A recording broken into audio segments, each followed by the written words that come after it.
Glória a Deus, queridos, pode sentar. Nós estamos, esse mês, o mês de novembro, Deus falou muito forte no meu coração, de que se nós queremos viver um 2022 diferente, sabe que as coisas estão voltando ao normal, tá? Quando eu digo, entre aspas, voltando ao normal, é como já falaram, não vai ser nada mais tão normal como era. Existiram mudanças nessa pandemia, mudanças de comportamento, mudanças estruturais, sociais, muitos reais. Eu tenho um conhecido lá em São Paulo, ele tem uma agência de publicidade. Com a pandemia foi todo mundo home office. Eles já entregaram o lugar, não vão mais voltar, mesmo depois da pandemia, porque o tipo de trabalho dele, eles perceberam que conseguem fazer tudo online, e quando precisam de uma reunião com o cliente, vão num coworking, alugam uma sala, senta ali com o cliente, tem toda a estrutura no coworking, serve cafezinho, a sala já está limpa, tem acesso à internet, tem telão, tem microfone, tem caixa de som. Ele falava, antes eu sustentava toda essa estrutura, hoje eu não preciso mais. Não quer dizer que por exemplo, quem tem uma fábrica é uma fábrica, não vai fazer fábrica homework, né? Não vai levar a máquina para dentro de casa, mas muita coisa mudou nessa pandemia, e nesse retorno da pandemia, e que em nome de Jesus vai encerrar esse ano mesmo, 2022, nós vamos entrar mais de máscara, esse negócio vai acabar em nome de Jesus. Eu tenho clamado por isso, para acabar esse ano, o que tiver que acabar. Deus falou assim, olha, quando nós queremos viver algo novo, queremos viver experiências novas, queremos entrar num nível novo, nós precisamos estar leves, limpos, abertos para isso.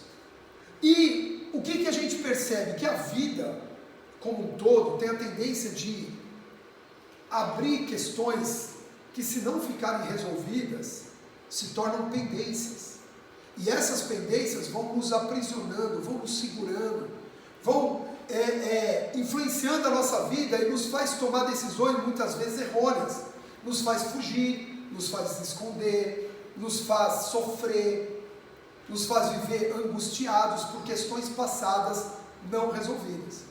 E aí, semana passada, Deus deu uma palavra aqui poderosa sobre a vida de um homem chamado Onésimo, que roubou o seu patrão e fugiu. E aonde ele foi morar, ele se converteu com o apóstolo Paulo. E o apóstolo Paulo era líder daquele homem que ele roubou. Olha só como são as coisas, como não dá para correr no mundo. Você tenta fugir, para o mundo, como brincam, né? O mundo é redondo, ele dá voltas. Ele se converteu com Paulo, e o cara que ele roubou era líder da igreja onde Paulo tinha fundado em Colosso. Paulo trata esse cara, abençoa esse Onésimo e fala, agora você volta lá e resolve a sua pendência passada. E ele teve que enfrentar aquela situação. Então, semana passada, o tema foi, pendências precisam ser enfrentadas.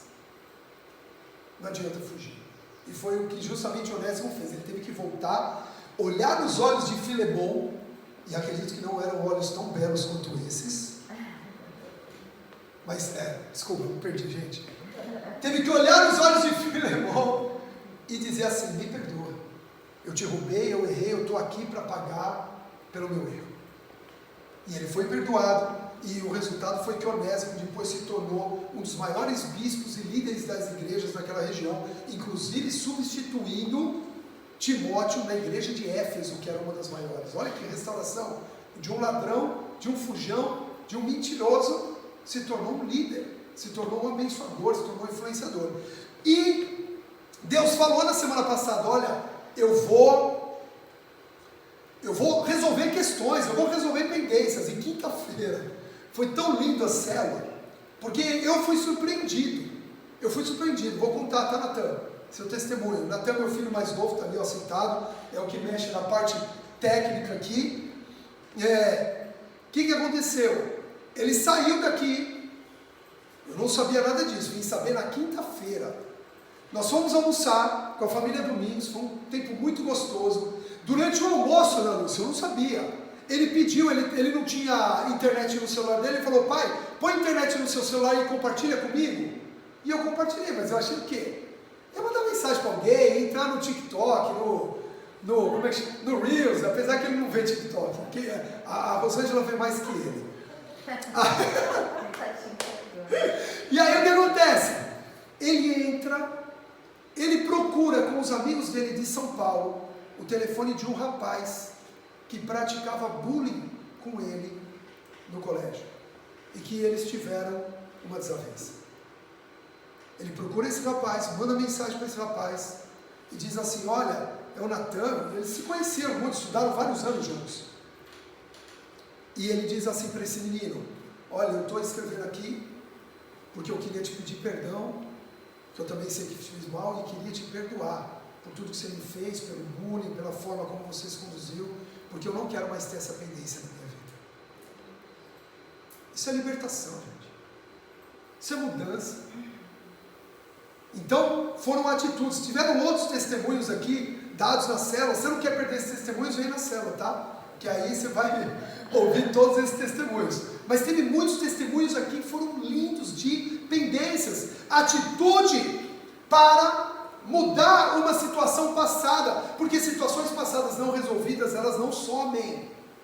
E lembrando, o tempo não muda, o tempo faz às vezes até piorar, porque dentro de nós aquilo vai se acumulando, ok? Então, foi esse o resumo da semana passada. E hoje nós vamos continuar falando disso, porque, na verdade, o mês inteiro, porque as pendências, ela tem várias facetas.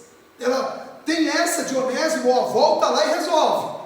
Mas tem outras, que às vezes a gente não volta e resolve. Mas Deus vai proporcionar que possa ser resolvido. Então eu quero ler 3 textos para você, são curtos, 3 versículos. O primeiro em Gênesis 41, vai colocar aqui no telão também, tá? Gênesis 41, 51 e 52. Eu vou ler 3 textos sobre uma história também. Eu não vou ler a história toda para não alongar, mas vou ler esses 3 textos. Achou? Olha lá. José, ao primogênito chamou de Manassés, pois disse, Deus me fez esquecer de todos os meus trabalhos e de toda a casa de meu pai. Ao segundo chamou-lhe Efraim, pois disse, Deus me fez próspero na terra da minha aflição. Agora eu vou ler Gênesis 42, 24. Vai lá, Rubem. Meu outro filho está no telão, tá, gente? Gênesis 42, 24 diz assim, e retirando-se deles, chorou, depois tornando-lhes falou, tomou a Simeão dentre deles e o algemou na presença deles. E por último, Gênesis 45, versículo 2, diz assim, e levantou a voz em choro, de maneira que os egípcios o ouviam e também a casa de Faraó. Amém? Diga glória a Deus pela palavra. Glória a Deus. Queridos, o tema de hoje é êxito pessoal não elimina pendências passadas. Isso é um engano muito comum. As pessoas acham que porque tiveram êxito em alguma coisa, aquilo que passou, não, agora eu já prosperei, agora aqui eu já resolvi minha vida, então lá atrás, o que passou, passou. Queridos, o que passou, passou, se for livre de pendências. Todos aqui conhecem a história, ou a maioria aqui conhece a história de José, inclusive, não sei se ainda na novela Gênesis, está no período da história de José, mas é uma história muito longa na Bíblia. José, ele é bisneto de Abraão, né, neto de Isaac, filho de Jacó, 11º filho de Jacó. Só que ele é o primeiro filho com a mulher que Jacó amava. Jacó era casado com 2 mulheres, Lia e Raquel. Ele amava Raquel, e só que ele, casado com as 2, teve filho com as 2 e teve filho com as servas das 2. Uma história que não dá para entrar em detalhes agora. Bom, Raquel era estéril. Então Lia deu filhos para Jacó, nasceram lá, 6 filhos foram dados por Lia. 2 filhos foram dados pela Zilpa, que era a serva de Lia. 2 filhos foram dados por Bila, que era serva de Raquel. E aí Raquel estéril e Deus a ouve e a cura. E aí ela dá o primeiro filho para Jacó, chamado José.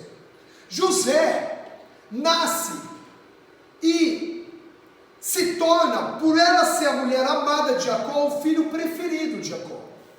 Jacó começa a dar mais atenção para José do que para os outros irmãos.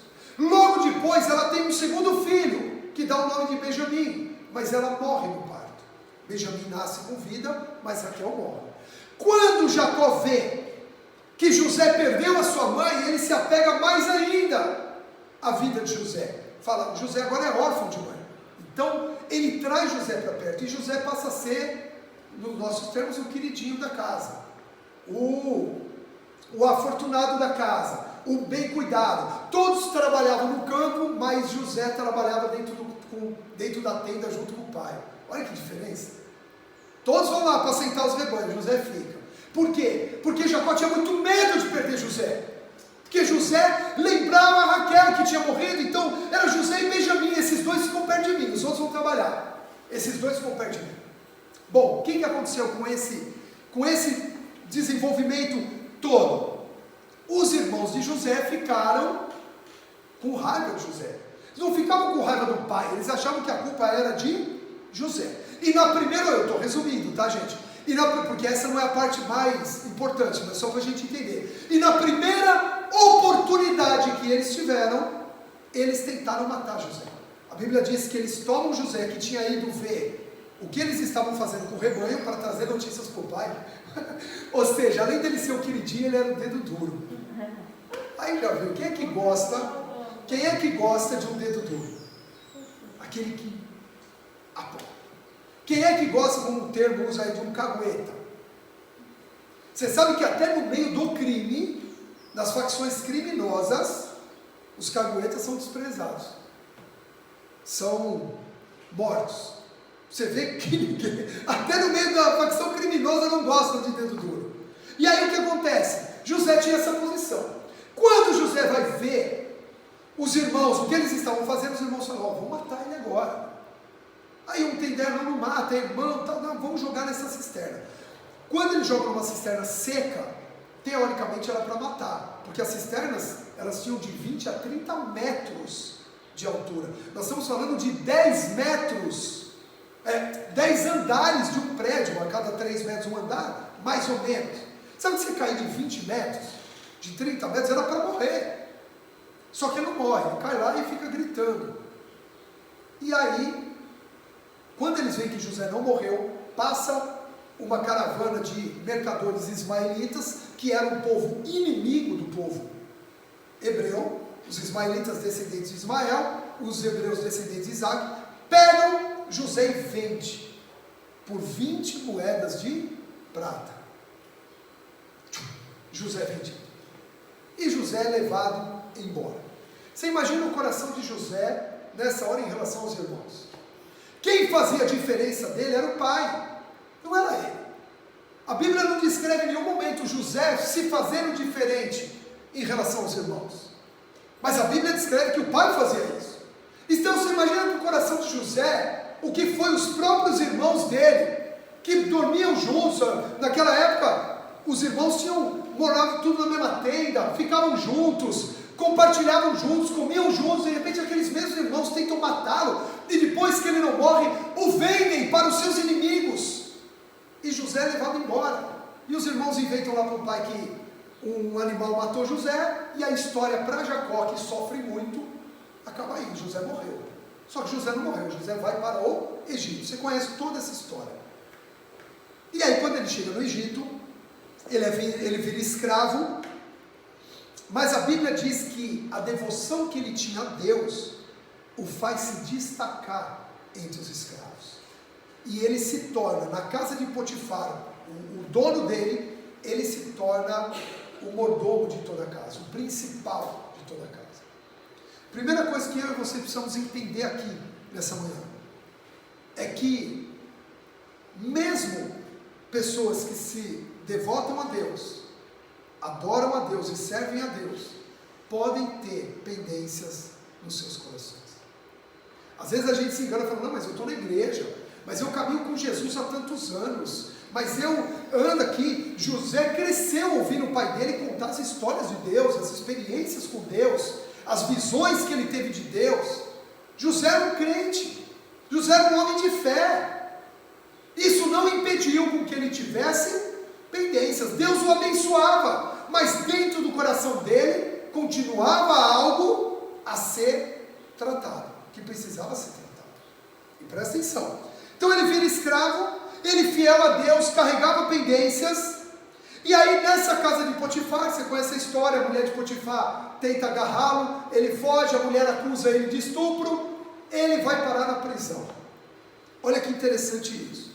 José estava longe da casa do pai, José estava longe dos irmãos, José estava longe do seu passado, mas é interessante como todas as vezes que José começava a prosperar, algo acontecia. Olha isso. Ele começou a prosperar na casa de Potifar, foi acusado injustamente. Aí ele vai para a prisão. A Bíblia diz que na prisão ele se destaca tanto, que o carcereiro fala assim: José, você pode cuidar da prisão para mim? Está aqui a chave. Queridos, quem dá a chave da prisão na mão de um prisioneiro?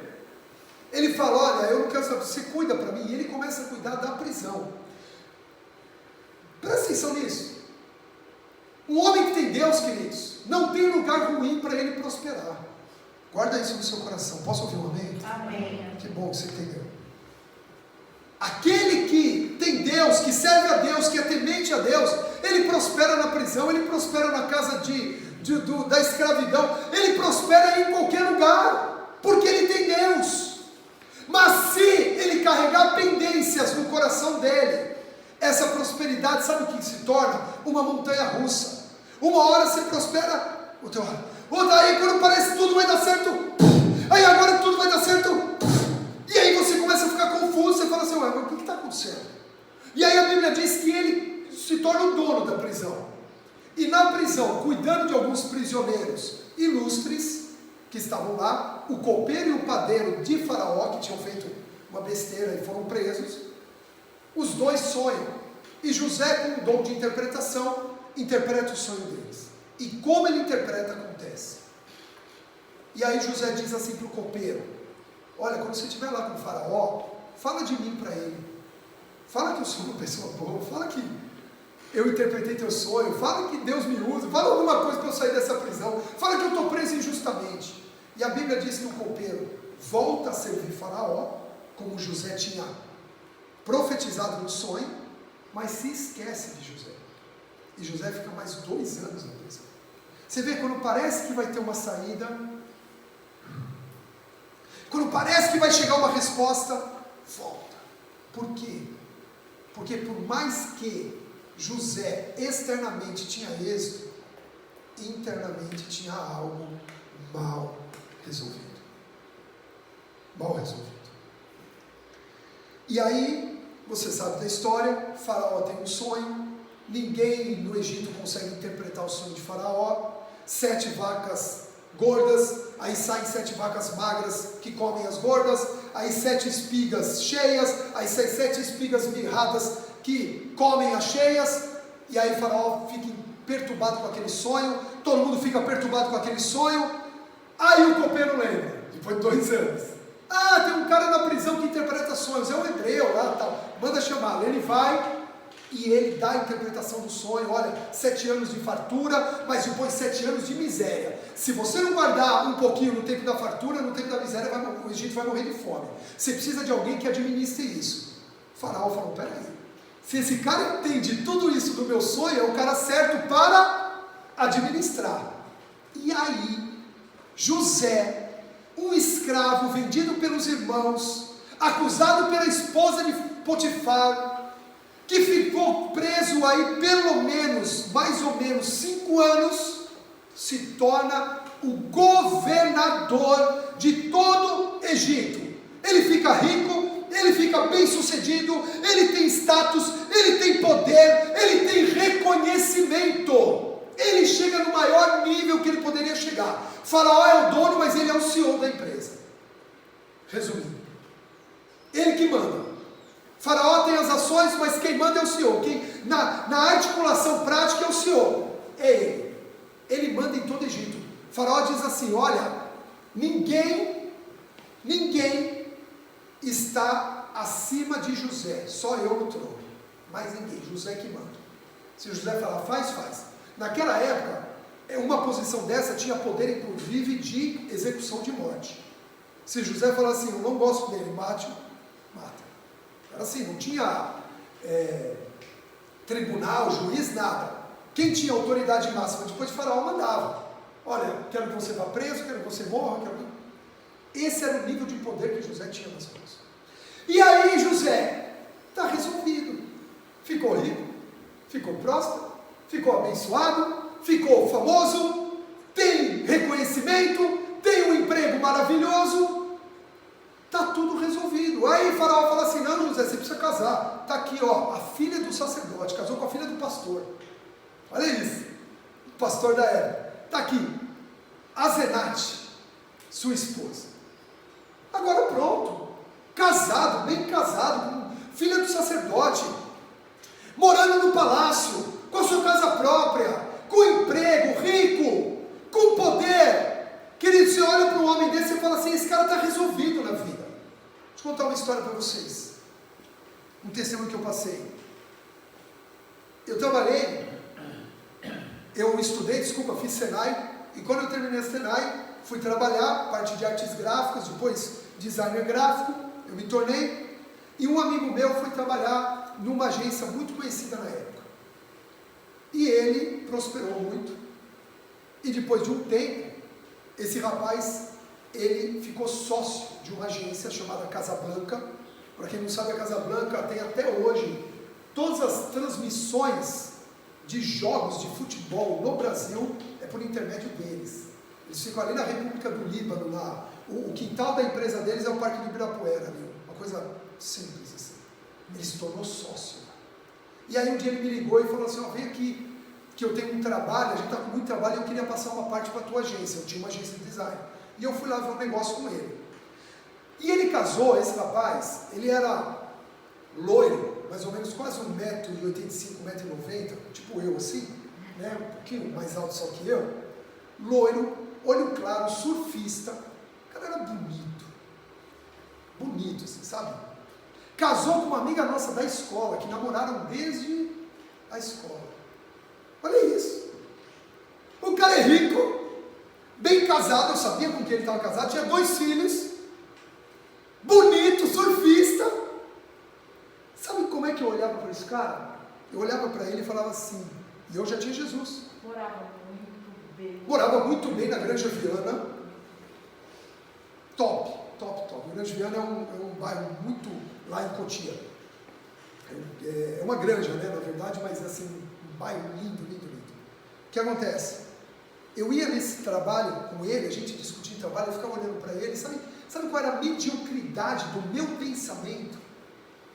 Eu falava assim: como é que eu vou falar de Jesus para esse cara? Esse cara tem tudo. Esse cara tem dinheiro, esse cara tem esposa, esse cara tem filhos, esse cara tem iate, ele tinha um iate, esse cara reforma os carros que ele gosta, esse cara tem uma empresa, tem de... Eu olhava e falava assim: tem tudo, eu não preciso de mais nada. Olha a minha cabeça, alguém conhece Jesus. Olha como nos enganamos. E aí um dia, no meio do trabalho, ele falou assim: eu estou com fome, vamos comer? Eu falei: tá bom. Ele falou: vamos aqui no parque, tem uma lanchonete dentro do parque que eu gosto. E nós saímos, 4 seguranças saíram junto com ele.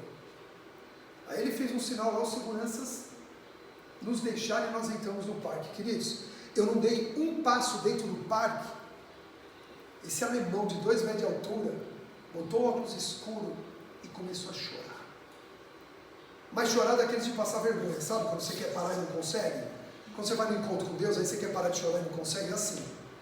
Eu já estou passando vergonha. Esse cara começou a chorar. Aí nós sentamos ali, eu falei: o que foi? Aí ele falou assim: eu não aguento mais a minha vida. Quase que eu falei: quero.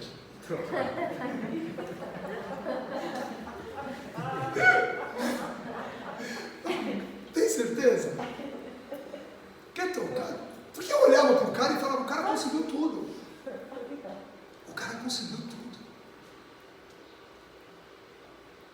E esperei ele parar de chorar. E aí, eu falei assim, mas o que acontece? Ele falou assim, eu tenho medo de tudo. Eu tenho medo de ser sequestrado, eu tenho medo que meus filhos sejam sequestrados. Eu comprei agora uma espingarda 12, calibre 12, cortei o cano, coloquei embaixo do banco do meu carro. Comprei 2 Rottweiler que me mordem todo dia quando eu chego em casa, porque os cachorros bravos para me proteger. Eu comecei a plantar arroz, feijão e tal, para não ter que ir no supermercado. O cara tinha tudo, mas não tinha nada. E tinha um coração extremamente magoado com o pai dele. Lá atrás. Aquele dia eu pude falar de Jesus para ele. Aquele dia ele aceitou Jesus chorando. Aquele dia ele entregou o coração dele para Jesus. Mas ele não foi resolver as pendências. Não permaneceu na igreja. Perdeu o casamento. Perdeu a empresa. E morreu de câncer no ano passado. Com 47 anos de idade. Eu não estou falando isso para assustar ninguém. Eu estou falando isso porque é uma realidade espiritual. E nós precisamos entender a seriedade que é nos livrar de coisas que nos aprisionam. Ele nem me atendia mais quando ele estava no hospital, lembra, Rô? Eu insistindo, deixa eu ir aí. Ele falou, não vem. Aí entrou a pandemia, a gente não tinha acesso ao hospital. Ele não quis me receber, não quis receber o pastor Reginaldo, que veio aqui também, que foi lá no escritório, amigo nosso do Senai, Milton. Lembra o pastor Reginaldo que foi comigo lá, conversar contigo? Amigo nosso do Senai, não queria mais nos receber. E morreu. E por que eu estou falando isso? Porque José também tinha iate, tinha carro, tinha esposa, tinha filho, tinha emprego, tinha empresa, tinha tudo. Mas tinha uma pendência que não fazia ele esquecer. O que prova que ele não esqueceu? O próprio nome dos filhos dele, que eu fiz questão de pôr aqui. Quem é que coloca, eu vou ter o meu primeiro filho? Você sabe que o povo judeu, o povo hebreu, até o povo oriental, eles colocam nome nos filhos com propósito. Não põe nome porque acha bonito. Põe nome com propósito. Então, por exemplo, Rúben. Por que o Rúben chama Rúben? Porque é meu primeiro filho, varão, homem. E a Bíblia diz, Rúben quer dizer, conseguiu o varão com a ajuda do Senhor. Então veio, se meu primeiro filho for homem, vai chamar Rúben. Chama Rúben. Natan, por que chama Natan? A tradução de Natan é presente de Deus. Porque o Rúben não tinha ainda nem parado de mamar no peito, a Rosana já estava grávida do Natan. A gente não esperava. O Rúben a gente esperou. O Natan não. Então foi um presente de Deus. Eu aprendi pela Bíblia a dar nome profético para todas as coisas. Então, os nomes bíblicos aqui eram proféticos. Olha os nomes dos filhos de José. Manassés, você é o mais velho, vai chamar Manassés. Por quê? Porque Deus me fez esquecer do meu pai e do meu trabalho árduo. Fez esquecer? Toda vez que ele olhava para Manassés, ele lembrava do pai. Não estava resolvido. O meu filho mais novo vai chamar Efraim, porque Deus me prosperou na terra da minha aflição. Toda vez que ele olhava para Efraim, ele sabia que ele não estava no lugar onde Deus queria que ele estivesse. Ou o lugar onde talvez o coração dele gostaria de estar. Era a terra de aflição. Então não adianta, querido, você pode prosperar, você pode frutificar, você pode crescer. Eu posso ser um pastor de uma igreja com 50 mil pessoas, se meu coração não estiver resolvido, aquilo vai mais cedo ou mais tarde aparecer. E aí sabe o que acontece? A terra distante, as conquistas pessoais, nada fez José esquecer do que ele passou. Estava ali aberto ainda dentro dele. Mas cedo ou mais tarde, queridos, nós vamos ter que encarar os nossos medos. O que acontece? Não estava profetizado que viriam 7 anos de fome? Começou 7 anos de fome. Fome sobre toda a terra. Quem que tinha comida? O Egito. Porque José administrou. Quem começou a passar fome? Jacó e a sua família. Aí Jacó vira para os irmãos de José e diz, vão para o Egito comprar comida. E aí José, que era quem vendia, quem organizava tudo, estava lá, chegavam gente do próprio Egito, ou de muitos países, daqui a pouco vem 10 homens. Porque Benjamim, que era o filho de Raquel, fica lá com o pai. E aí vem 10 homens. Quando aqueles 10 homens chegam, eles dão de cara com quem? com José. Mas José, quando foi vendido, tinha 17 anos. Agora ele estava com 30 e com aparência egípcia. Barba feita, cabelo raspado, aquelas perucas, aquelas maquiagem. Eles olharam ali e viram o quê? Um egípcio. Eles não viram José. E eles não reconhecem José. José os reconhece, eles estão iguais, com aquelas roupas de camponês, aquelas roupas de pastor, com a barba, tal, como tinha. E ele olha e fala assim, meus irmãos. E ali não tem jeito, queridos. Ele teve que encarar o passado dele. Semana passada nós vimos um homem que foi resolver o problema. E agora nós vemos um homem que não foi. Então Deus trouxe o problema para ele resolver. Então é melhor você ir logo e resolver, porque senão Deus vai trazer. Deus vai trazer. Ele teve que encarar, porque se você quer prosperar em Deus, se você quer viver uma vida plena com Deus, precisa resolver as pendências do passado. E aí o que acontece? Eles encontram, não reconhecem José. Então eles não me reconheceram, eles se esqueceram mesmo de mim. Então José trama uma vingança. Isso prova que o coração de José ainda estava preso no passado. A vingança é fruto de pendências não resolvidas. Pensamentos de vingança, pensamentos de mal em relação a alguém, até aquele fundinho de alegria. Cada um se examine, ok? Quando o outro que te fez alguma coisa se dá mal, tem feito, né? Pendência não resolvida. Vingança é fruto de pendência não resolvida. Aí o que José faz? Acusa os irmãos de serem espiões. Fala, vocês são espiões. Não, somos todos filhos de um mesmo pai. Mentira, como é que um pai pode ter tanto filho assim? Mentira, vocês são espiões. Vai todo mundo ficar preso? Não, pelo amor de Deus, estão passando fome e tal. Nós temos mais um irmão. Vocês têm mais um irmão? Temos, que era Benjamim, que ficou com o pai. Então tá bom. Então vamos fazer o seguinte, fica só você preso. Prendeu um só, nós lemos aqui. Simeão. Primeiro ele se retira, chora. Ele chora escondido. Deixa eu te falar uma coisa, choro escondido não resolve nada. Não adianta você chorar a vida inteira e não resolver suas pendências. Ele chora escondido, e aí depois ele vem e fala assim, você fica preso, e vocês voltam e traz o outro irmão. Senão, não voltem mais, senão eu vou matar todo mundo. E eles voltam. Jacó quer dar o outro irmão? Não. Fala assim, já perdi José, vou perder Benjamim. Não vai voltar. E Simeão fica preso. Olha isso. A fome continua. Acabam as sementes. E Jacó não quer deixar o irmão mais novo. Até que chega uma hora e fala assim, pai, ou a gente volta para comprar mais, ou nós vamos morrer de fome. Você vai perder Benjamim do mesmo jeito. Então deixa a gente voltar. E eles voltam com Benjamim. Imagina o coração de Jacó, que já tinha perdido José, agora sofrendo pela ausência de Benjamim, de Simeão e dos outros filhos. Quem que estava produzindo tudo isso? José. José não percebeu, não estava percebendo, que a pessoa que ele estava fazendo sofrer, nesse momento, era a pessoa que ele mais amava, que era o pai dele. Queridos, quando nós temos pendências, nossas decisões ficam confusas. Nossas decisões ficam perdidas.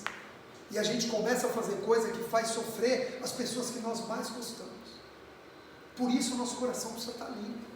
Sabe aquela história? Poxa vida, você está descontando em mim que não tem nada a ver? A pessoa tem um problema no trabalho, chega em casa, desconta na esposa, desconta no marido, desconta nos filhos, desconta... Por quê? Porque está confuso. Porque alguma coisa voltou do trabalho mal resolvido. Ou desconto em outra pessoa porque está mal resolvido. Queridos, deixa eu falar uma coisa, teu marido e tua esposa não é sparring, não é saco de pancada para você descontar as suas dores mal resolvidas. As suas pendências mal resolvidas você vai resolver em Deus e com quem você tiver que resolver, mas não descontar nos outros. Era o que José estava fazendo. José achava que estava punindo os irmãos, mas a pessoa que estava sendo mais punida era o pai, que estava sofrendo, falando, meus filhos foram, eu não sei se vão voltar. Você percebe como uma pendência pode gerar uma vingança, pode gerar tanto sofrimento? E por isso Deus está falando: livre-se das pendências, avance com o coração aberto, avance com o coração livre. Ele não percebe que quem mais sofre é seu pai. Agora eu posso te fazer uma pergunta, eu quero saber quem é que vai me responder. Por que quando José se tornou governador do Egito, livre para tomar decisão, ele não podia fazer o que ele quisesse? Por que ele não foi ver o pai?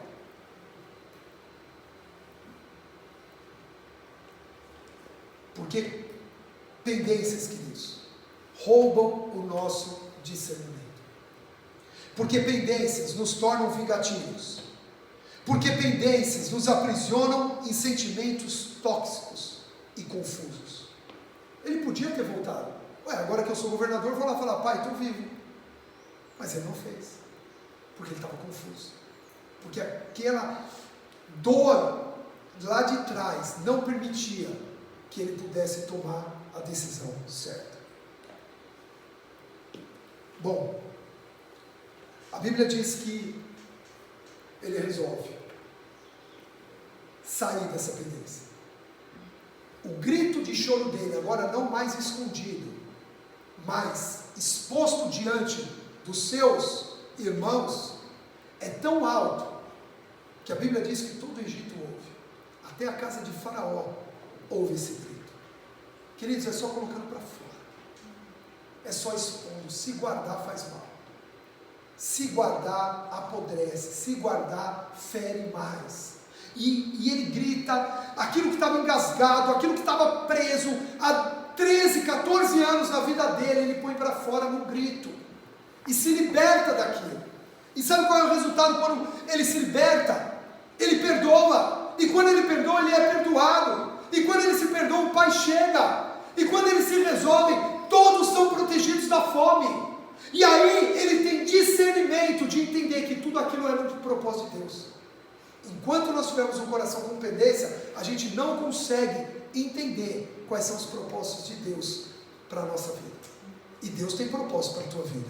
Posso ouvir um amém? Deus tem propósito na sua vida, na sua casa, na sua família. Mas se o nosso coração não estiver livre, nós não conseguiremos discernir aquilo que vem de Deus. Por isso, e hoje é dia de ceia, hoje é dia de aliança com Deus, hoje é dia de renovar o nosso entendimento do que Jesus fez por nós na cruz do Calvário. Queridos, não temos como entrar nessa ceia com o coração confuso, com o coração cheio de pendências. Não, você tem que colocar para fora. Deixa eu te falar uma coisa: Jesus não ceou enquanto ele não pôs para fora que na mesa tinha um traidor, que na mesa tinha alguém que o negaria. O próprio Senhor Jesus só entrou na ceia, só serviu o pão e só serviu o vinho depois que ele disse: um vai trair e outro vai negar. Ele precisava pôr para fora. Jesus não podia ir para a cruz com pendências, não é verdade?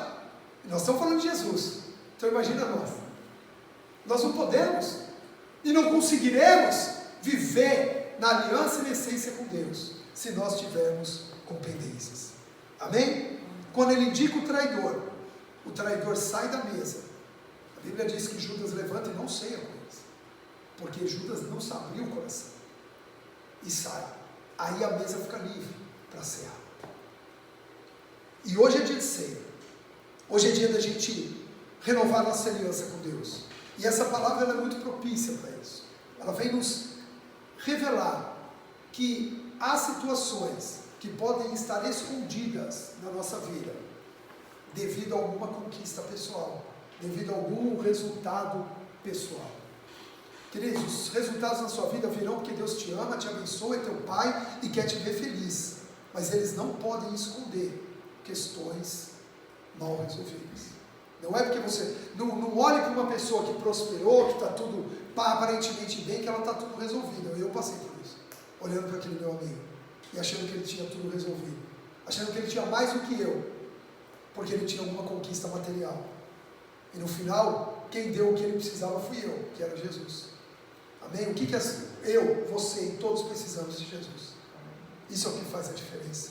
Fique de pé, eu quero orar por você.